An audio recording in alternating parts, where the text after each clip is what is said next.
మరొకసారి అందరికీ నమస్కారాలు తెలియజేస్తూ మరి మనము 16వ తారీఖున ఈ నెల 16వ తారీఖున సెప్టెంబర్ 16వ తారీఖున ప్రతి సంవత్సరము ఓజోన్ డేని జరుపుకుంటాము. మరి ఓజోన్ డే అంటే ఏంది సార్? ఓజోన్ డే అంటే మీరు అనుకుంటారు కావచ్చు. ఓజోన్ పైన ప్రతి ఒక్కరికి అవగాహన ఉండాల్సిన అవసరం ఉంది. ఈరోజు అది ఓజోన్ అనేది స్ట్రాటో ఆవరణం నుంచి పైకి ఉంటుంది. అది మనల్ని రక్షిస్తుంది. మనల్ని అల్ట్రా వైలెట్ కిరణాలు మనకు భూమిపై పైన పడకుండా ఈ యొక్క ఓజోన్ పొర మనల్ని కాపాడుతుంది. దానితోని వినండి, అయితే 1980లో ఓజోన్ పొరకు రంధ్రం పడుతున్నది అని గమనించారు. అంటార్కిటికాలో కొన్ని ప్రాంతాల్లో యొక్క ఓజోన్ పొర దెబ్బతింది. మరి దాని యొక్క కిరణాలు స్ట్రేట్గా వస్తున్నాయి, భూమిపైన వస్తున్నాయి. దాంతో ఏమవుతున్నది? పర్యావరణ సంక్షోభం ఏర్పడుతున్నది. ఈ ఓజోన్ పొర దెబ్బతినడం వల్ల క్యాన్సర్ లాంటి వ్యాధులు సోకే అవకాశం ఉంది.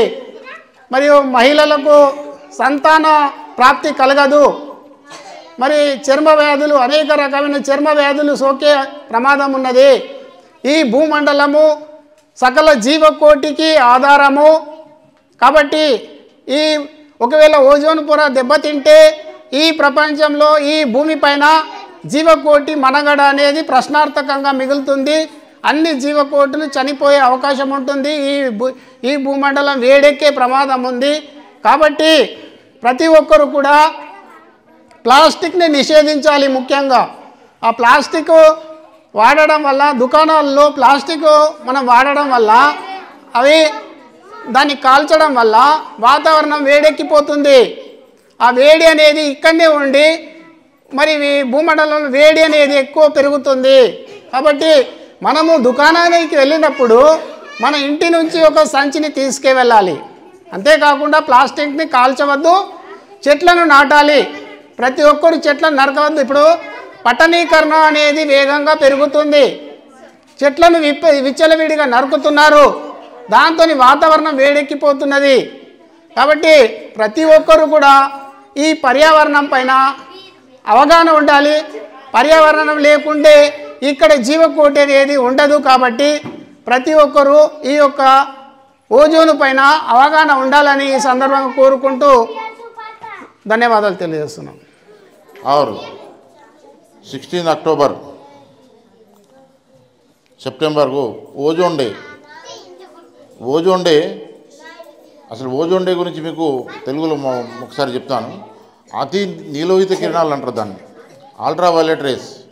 అది మనకు పైనుంచి మనకు ఏదైతే కిరణాలు వస్తున్నాయో అది అతి నీలోహిత కిరణాలు అంటారు దాన్ని, అల్ట్రా వైలెట్ రేస్. అవి చాలా ప్రమాదకరమైన కిరణాలు.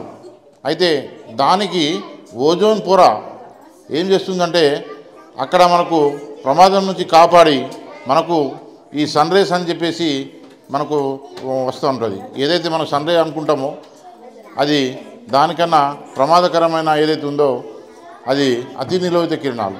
దానికి ఓజోన్ పొర కనుక ఏమైనా ప్రమాదం జరిగితే ఖచ్చితంగా అది ప్రతి మానవాళికి ఒక ప్రమాదకరంగా ఏర్పడే అవకాశం ఉంది. ఈ రకంగా అంటే మనకు చర్మం మీద ఫస్ట్ మనకు ఒక క్యాన్సర్ రూపంలో ఇబ్బంది రావచ్చు.